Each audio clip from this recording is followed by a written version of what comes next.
Hello and welcome to this week's episode of Troystory. Today, on this monumental day, the American public has of course elected a pumped up, horny as fuck, dildo wielding orangutan smacked off his tits on LSD and heavily cut Viagra to the highest democratic position in the Western world. Yes, this episode of Troystory is all about the Big Dipper, DJ Trizzle, Donald Trump.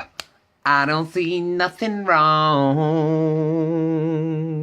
with a Donald Trump and grind. Yes, from here on in, ladies and gentlemen, Trumpenstein's monster is ready to unleash the beast in the White House. He's gonna go wild on you. He gonna go wild on your kids and your kids' kids and your kids' kids' kids, especially if your kids' are gay Mexican Muslims. They ain't got a chance. Now, evidently, everyone's favourite friendly neighbourhood pussy grabber is not without controversy, so I thought that perhaps this episode of Troystory should be dedicated to the nice side of Donald Trump, you know, the good points, the highlights, which has proven to be an almost insurmountable challenge. I've spent a very long time searching for good stuff about Donald Trump, and my work has concluded that the man is not a fraud. I'm telling you that. No, he genuinely is as much of a silly Billy as his media persona suggests, aside from a selection of redeeming features, which I will share with you all now.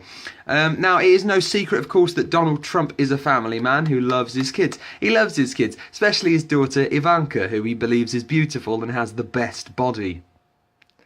In a recent interview, Donald Trump's son Eric gave readers an insight into his father's competitiveness by sharing a touching little story from his childhood. Now, when Eric was 10 years old, he and his daddy, Donald Trump, were taking a walk in the mountains, as you do. It's a sort of fatherly, sonly, bonding kind of character building moment. The two of them decided to race to the bottom. Oh, that's cute.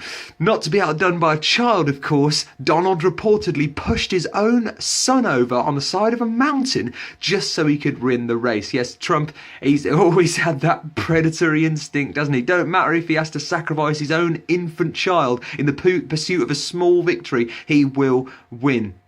Best part about that is obviously they're in the mountains. There was absolutely nobody around for Trump to impress by beating a 10-year-old in a running race. That just comes from his own internal drive, and we've got to respect that.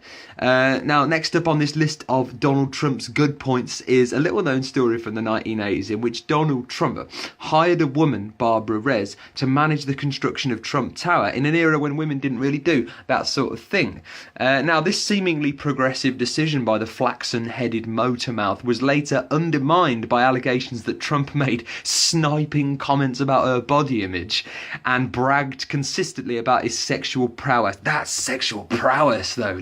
Lest we not forget the awesome magnitude of Donald Trump's sexual prowess. May humanity quiver in fear as the great Donald thrusts his hulking slab of man flesh straight into the Middle East, annihilating ISIS with a single flop of his noble, jewel-encrusted dick. Donald Trump's sexual prowess is my religion.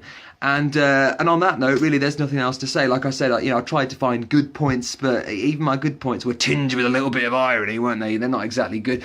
I suppose he was in Home Alone. He did that bit where he showed Kevin the lobby, but really, there doesn't seem to be much good. And I guess